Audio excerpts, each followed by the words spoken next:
Thoshin se o tokë është e shtetit dhe se shteti po ja fal të huajve. Madje kam vënë re se është përhapur gjithandej me shumë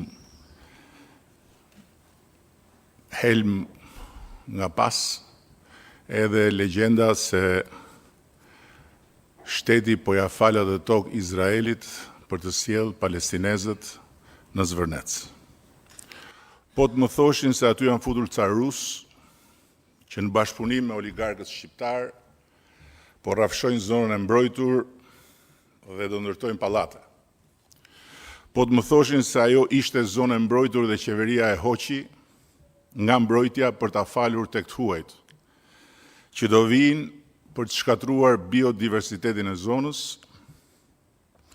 Po të më thoshin se në vend të flamingove dhe të breshkave të ujit, aty do pastrohen parat e zeza të mafjas ndërkombëtare. Dhe të tjera nga ato që ju kanë thënë, që pastaj i keni thënë duke i shpërndar dhe janë shkruar duke ngritur një dallgë zëmrimi dhe i duke bërë thirrje për të mbrojtur atë dheun në rrezik. Dhe pikërisht sepse unë e kuptoj shumë mirë të tërë këtë, dhe e kuptoj shumë mirë dhe zëmrimin tuaj, kam 2 ditë që e pyes veten dhe po flas shumë hapur. A duhet vërtet t'ua tregoj unë tani një nga një anën tjetër së kësaj medalje,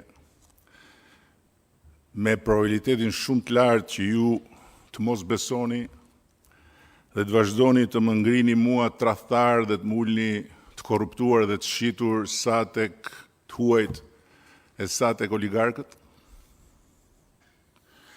Apo mos vao duhet të them, më falni, gabuam, nuk e gjykuam mirë këtë punë, projekti do anullohet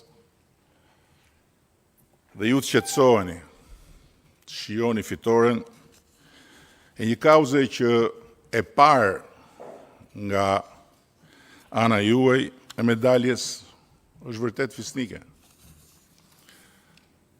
Dhe të mendoni pastaj se vërtet e mbrojtët Shqipërinë nga një keqje e madhe, ndërsa unë, pasi ta bëj këtë, të vazhdoj të rrin karrige, të shty kohën e pushtetit, me shihen e hidhur një humbje të madhe për Shqipërinë, për ju, për fëmijët e sotëm të Shqipërisë, që do të jenë përfituesit nesër të këtij investimi dhe të investimeve të tjera të kësaj natyre. Po pse duhet ta bëjmë këtë? Për pushtetin? Për karrigen? Apo për baltën, që e marrë në fytyrë dhe që më vjen për ditë mbi të gjallë dhe të vdekurit e shtëpisë time prej vitesh.